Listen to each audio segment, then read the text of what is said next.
فوجی زخمی ہو رہے ہیں, شہید ہو رہے ہیں. جی بالکل, صرف یہ نہیں, 30,000 ہمارے جو کیجولٹیز ہو چکی ہیں ہمارے ملک کے اندر, سیولینز اینڈ ملٹری انکلوسیو, بلکہ اس حد تک کہ جو ہماری ملٹری کی جو ڈیڈ کیجولٹیز ہیں, they are almost approaching the same figure as that of the 65 war with India.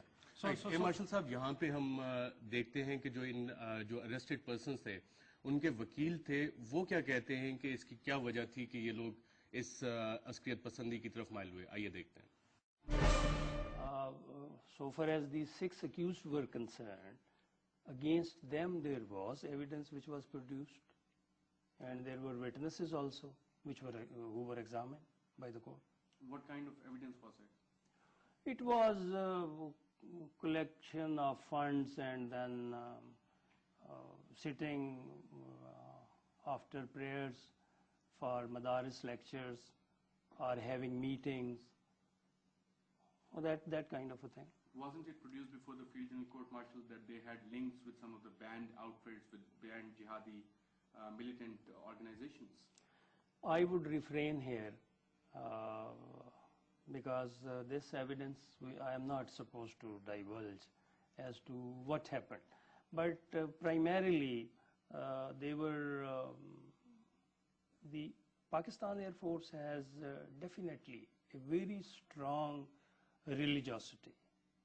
They believe in prayers, regular prayers, and as they are more literate as compared to the other armed forces, so their inkling for the religion is much more deeper. Then in the Air Force they are daily witnessing the life and death drama, because all aircraft which are airborne can crash, God forbid, for any of the technical fault, for any of the pilot error. So they are living day to day.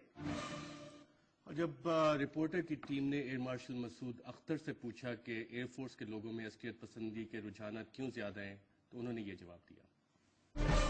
ان لوگوں نے پاک فضائیہ کے یہ technicians کو کیوں پک اپ کیا؟ Number 1 کہ ہمارے ٹیکنیشنز بڑے پڑھے لکھے لوگ ہیں, کیونکہ وہ ملٹی ملین ڈالر, اب ایک F-16 جو 25 سے 30 ملین ڈالر کا خالی جہاز ہے, ویپنز کی ہم بات نہیں کر رہے, تو اس کو مینٹین کرنے کے لیے ہمیں اعلیٰ درجے کے اعلیٰ معیار کے ٹیکنیشنز کی ضرورت ہوتی ہے ہمیشہ سے. بڑے عرصے سے ہم خالی میٹریکولیٹس کو لے رہے ہیں, اور ان لوگوں کو جب ٹرین کر لیتے ہیں, اور جتنے لوگ انہوں نے پک کیے وہ سارے ماہر تھے آرمامنٹ ٹریڈ کے, ہتھیار ڈیل کرتے تھے, بامز ڈیل کرتے تھے, فیوزز کو ڈیل کرتے تھے, اور یہی لوگ استعمال ہوئے یہ جھنڈا چیچی وغیرہ میں جو حملے ہوئے. صد باب ہم نے کیا کیا؟ فوری طور پر ہم نے نمبر 1 ڈسپلن ان کے اوپر زیادہ مضبوط کیا. ہماری جو ایڈمنسٹریشن کی برانچ ہے, ہماری جو پرووسٹ یا پولیس کی برانچ ہے, اور انٹیلیجنس کی برانچ ہے, انہوں نے ایک مضبوط فوکس ان پہ رکھا.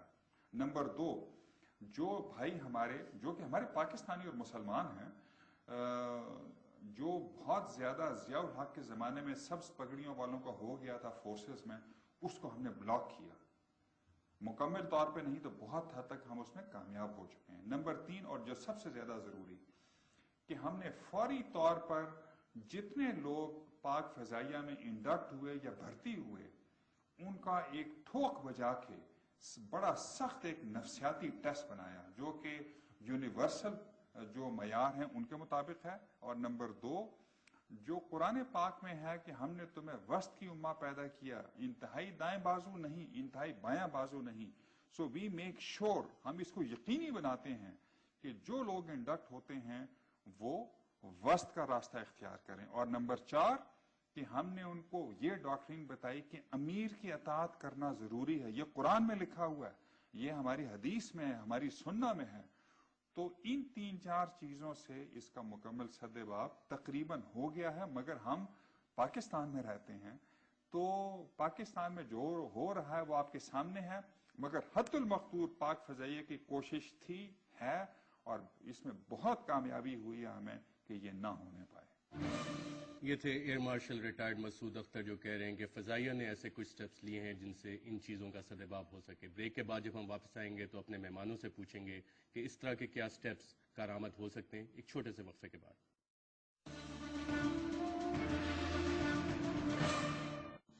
Welcome back.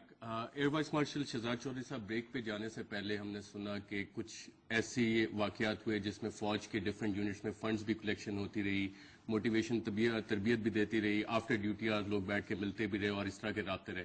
क्या आप समझते हैं कि अब ऐसे कुछ इकदाम ले लिए गए हैं कि ये चीज़ें रिपीट ना हो और हमारे जो फौजी फ्रंट लाइन पे लड़ रहे हैं उस तरह की कैजुअलिटीज ना हो और एक बिट्रियल फ्रॉम द बैक जिसको कहते हैं वो चीज़ ना सामने आए? देखिए, बिट्रियल फ्रॉम द बैक, सबसे पहले तो इसको रिजॉल्व कर लेते हैं ना जी। जनरल कियानी किस किस्म का कमांडर है कि जो कि आईएसआई या इंटेलिजेंस एजेंसीज के थ्रू इन लोगों को कहता है कि मेरे लोगों को जाके मारो जो आगे लड़ रहे हैं? नहीं, आईएसआई के जरिए नहीं, अस्कियत पसंदों के रास्ते एक लो लेवल पे भी हो सकते हैं जिसका कि स्टेट पॉलिसी से ताल्लुक ना हो। तो ये क्या कमांडर्स हैं मिलिट्री के कमांडर्स इस वक्त सर्विसेज के, जो कि अपने लोगों को लड़ा भी रहे हैं, मरवा भी रहे हैं और साथ ये भी कह रहे हैं इंटेलिजेंस एजेंसीज के थ्रू या बाकी ग्रुप्स के थ्रू कि जाके मेरे लोगों को मारो। So let's this premises. उसमें मार्शल साहब जो अभी तक हमारे सामने चीजें आई हैं वो ये आई हैं कि there were lax regulations, rules, monitoring, intelligence का फुकदान था कि ये लोग पकड़े नहीं गए और जब ये लोग पकड़े गए तो उनके खिलाफ एक्शन जरूर हुआ। Entirely incorrect. Entirely incorrect. I do not agree with Masood Saab. I don't know. You've taken a piece out of his talk and shown it out of context. तो इसलिए मुझे नहीं पता कि उन्होंने किस तर्ज पे ये बात की है। लेकिन हम आपको पूरा भी दिखा देते हैं और जो सवालात हमने किए हैं उसी का जवाब सबसे पहली बात ये है कि कोई सर्विस, चाहे वो फौज हो, चाहे एयरफोर्स हो, चाहे नेवी हो, इस किस्म की किसी चीज को परमिट कर ही नहीं सकती। ये हमारे कवानीन, हमारे रूल्स, हमारी ईथॉस के खिलाफ है कि इस किस्म की। आपको ये पता है कि इवन वोट देना भी फौज के अंदर बड़ी हद तक ये समझा जाता है, बड़ी यूनिट नंबर लिखा जाता है और अगर आप रेफरेंडम में गलत वोट डाल दें, जनरल मुशर्रफ को ना दें तो उनके खिलाफ भी एक्शन होता है। ऐसी भी चीजें हुई हैं। तो फिर आप अकेले बैठ के प्रोग्राम कर लें, हम चले जाते हैं। नहीं, मैं आपको वो उसमें बता रहा हूं कि जो आपने बात की भाई, when you invite me, let me speak. So the point is, it is against the ईथॉस of any professional armed forces to permit such a thing. It's an entirely wrong thing. However, he was right on one point कि आप इसी माशरे का हिस्सा हैं, कुछ ऐसे असरात सरायत करेंगे फ्रिंजेस के अंदर। आपको ये पता है कि ये जो चीजें मिसाल के तौर पे 99.5% या उससे भी ज्यादा जो एयरफोर्स या आर्मी होगी उसको पता भी नहीं होगा कि इस किस्म की चीजों का। जब आप किसी एक चीज पे फोकस करते हैं, स्पॉटलाइट लेके जाएंगे, तो you lose a bigger picture. The bigger picture is much better and much more positive than what जो हम दिखाने की कोशिश कर रहे हैं। मार्शल साहब, उस पर हम एक सेपरेट प्रोग्राम करेंगे, बिगर पिक्चर और रीजनल इंटरेस्ट का। इस वक्त हमने फौज के एक मौलम से बात की और उनसे पूछा कि वो किस किस्म के लेक्चर्स जुमे के अपने खुतबों में देते रहे थे। इनका रैंक, नाम और चेहरा हम आपको नहीं दिखा रहे, लेकिन इनकी आप बात सुने कि ये क्या कह रहे हैं। मुझे जो अरेस्ट किया गया 2 वजह से, जो नॉमिनेट में सामने आया, हिट लिस्ट पे आया। सबसे पहले जब अफगानिस्तान पर अटैक किया अमेरिका ने, उधर इंडिया की फौजें हमारे बॉर्डर पर लगी, हमारी फौज भी बॉर्डर पर गई, तो सबसे पहले जो रिलीजियस टीचर्स को पहली जो उन्होंने हिदायत दी इमामों खतीबों को कि आपने दुआ के अंदर भी अफगानिस्तान के मुसलमानों का नाम नहीं लेना, इसको मेंशन नहीं करना। बाकी बात करने की तो दूर की बात है, दुआ में भी आपने उनका नाम नहीं लेना। मैंने कहा ठीक है, ऑर्डर है, पॉलिसी है, इनकार कर दिया, ठीक है जी, नहीं होगा।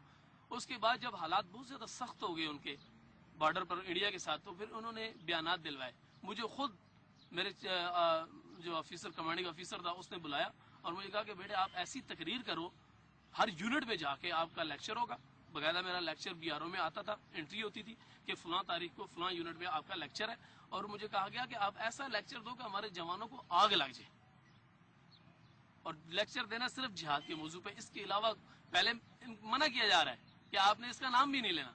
बाद में फिर मुझे कहा जा रहा है कि आप ऐसा बयान करो, इनको ऐसी तकरीर करो कि जिसकी वजह से इनको आग लग जाए। तो मैंने वहां जाकर उनके कहने पर एज पर पॉलिसी बयानात किए।